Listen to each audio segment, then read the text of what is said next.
Hey guys, Zoroarrkk here, and today I'm bringing you guys another video, and I'm making this video a couple of weeks late, to be honest. I don't know why I didn't make this video previously. I was going to, and I can't remember why I didn't actually render and upload it, but I didn't, so I thought, no, I'm going to do it now, because it's a video which is pretty good discussion. It's a Pokemon Sun and Moon Theory video, and as you can tell from the title, I'm going to be speaking about why I don't think Pokemon Sun and Moon is going to be the usual Pokemon game. Now, I have mentioned this a couple of times in a Free Talk Friday here and there, and in the Pokemon Sun and Moon news, but I've never actually made a distinct video and explained every single reason why I think that Pokemon Sun and Moon is going to be different. And I'm kind of glad that they're making it different. I mean, it's 20 years old now. It's been following the same algorithm of you're starting your journey, you get a Pokemon from the professor, you have to complete the Pokedex, you go and beat all the 8 gyms, or 16 in case of Heart Gold, Soul Silver, Gold, Silver, and Crystal. You beat the Elite Four, somewhere you have to stop an evil team, beat them, and you capture the legendary Pokemon of the region. That is basically what every single story is whatsoever. It's just different regions, different Pokemon, and a little bit of adapted storyline to fit the needs of what they think, but otherwise it's just the same game. And in Omega Ruby and Alpha Sapphire, they did do something a little bit different with the Delta episode, which I thought was pretty cool, but obviously it was very, very short and didn't really provide anything to do with the actual game. So, moving into Sun and Moon, obviously, as it's the game we are speculating about, and it's only under 2 months away, which is also really, really cool to think how close it is. But why do I think that this is going to be completely different? Well, let's start with the stuff that we know of, right? We know that there is no gyms, or like proper gyms, in the Alola region. Instead, you have the Island Guardians, and then the Kahanas. Yeah, I think that's how you pronounce it, Kahanas. Probably butchered that. But basically, you have the, stronger versions, as you will. So I believe Hala, was that his name? I believe he is one of them for Melamele Island,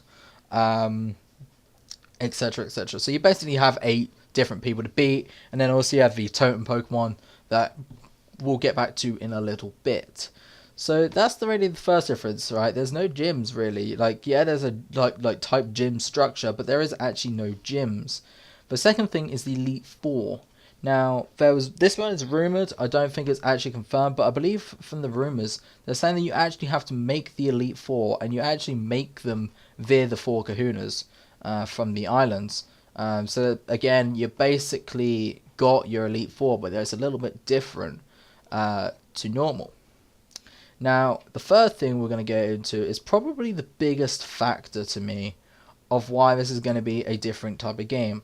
So, we're going to be speaking about 2 things here. 1, the totem Pokemon, and 2, the Ultra Beasts. So, as we know, at the moment, there is only 3 Ultra Beasts confirmed. There's Yu-Gi-Oh! 1, that people are saying looks a bit like the assistant. I can't think of what her name is. There's also Yu-Gi-Oh! 2 Beauty and Yu-Gi-Oh! 2 Expansion. I believe one of them got a rename in the English version, but I can't really remember it. I just remember the Japanese names of them. So you have them 3 Ultra Beasts. Then you also have these Totem Pokemon, which I believe in Pokemon Sun you get Yungoos, and in Pokemon Moon you get Zoroarrkk. So you have stuff that's a little bit different, and these Totem Pokemon, they can call on other Pokemon, which is normally just their pre-evolution, so Alolan Rattata, and also Yungoos, not Gumshoos. So they're a little bit different. But this is where the big thing comes in. These Ultra Beasts, they're not Pokemon. They've already been stated that these Ultra Beasts are not Pokemon. And by those things, these Totem Pokemon are basically mutations. A bit like the Alolan Pokemon as well. They're all mutations of normal Pokemon. Now, some of you guys might have already been able to work out where this is going. And some other people probably don't even really see this as an issue or like a change or anything like that. But Pokemon is an RPG, a role-playing game. Alright, you play different characters in a different, say, universe and whatnot. But one thing that RPGs and MMORPGs, more so the latter than the former, have in common that Pokemon actually doesn't, is actually boss Pokemon. Now, Pokemon have really, boss creatures, boss monsters, whatever you want to say. Alright, now Pokemon got away with it because of the legendary Pokemon. You could class them as your boss Pokemon. But we've never actually had something that represents a boss, in a sense. Like, I'm trying to think of something that's a really, really good idea without using Pokemon's Dungeon. I'll try to use the anime, but I just can't think of anything. I think the best probably one I can think of right now is Pokemon Movie 10, Darkrai, Rise of Darkrai. Think of Darkrai as a boss. Now, I know Darkrai wasn't actually the bad, like, proper bad character in the thing, because it was Palkia and Dialga messing everything up. But think of Darkrai as the boss, right? We've never had something like that you actually go against them for a reason, rather than just, oh, they're legendary Pokemon. Like, X and Y, they sort of moved in that with the whole weapon, dangerous weapon and whatnot. But they never actually did anything differently. I believe in X and Y, you literally had to battle the... Not X and Y, Black and White, you literally had to battle the legendary to get the other one to N. Or something like that. I really can't remember. That was a very long time ago.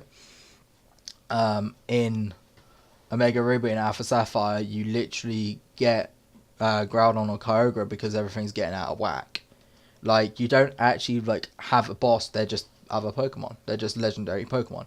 Right, but with this UB01, UB02's expansion and beauty, and then these totem Pokemon, are these bosses?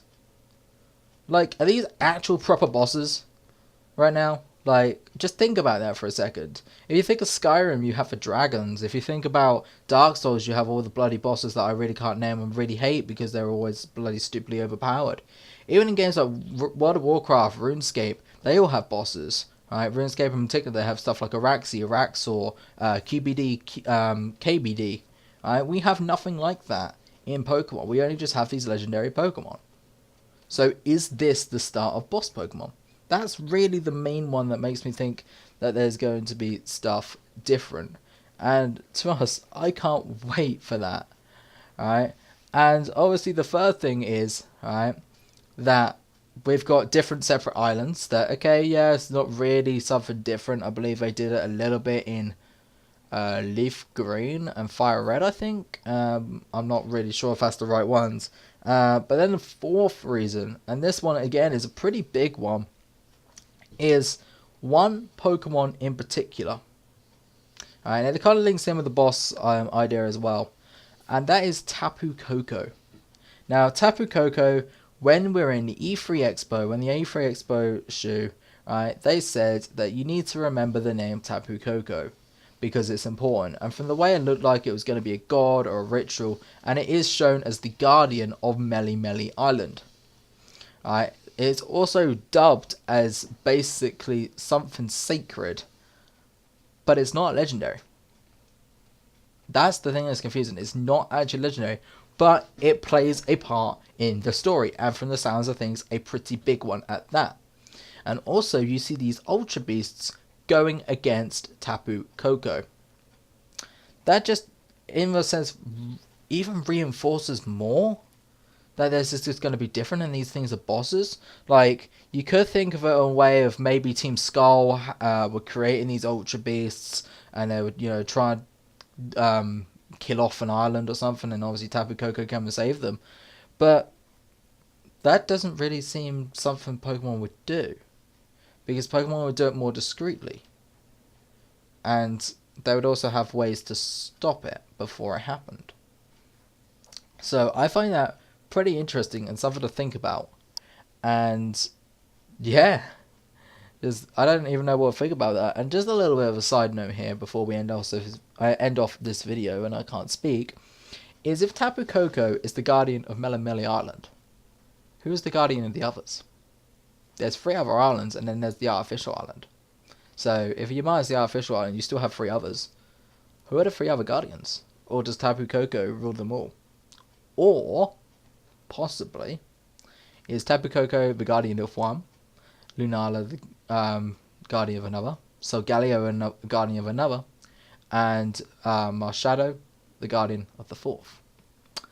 It's all theorizing that is brilliant in these type of situations, because you don't know anything. You could be right, you could be wrong. So anyway guys, this has been Zoroarrkk. Hope you guys did enjoy this video. It's a little bit of a Sun and Moon theory.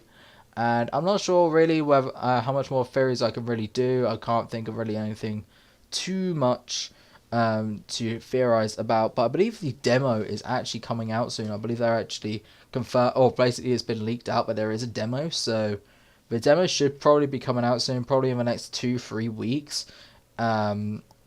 So yeah, I think that's really much it. So this is Zoroarrkk. Did enjoy this video. If you did, please leave a like down below and subscribe if you're new and enjoy my content. And I'll see you guys in the next video. Peace out, everybody.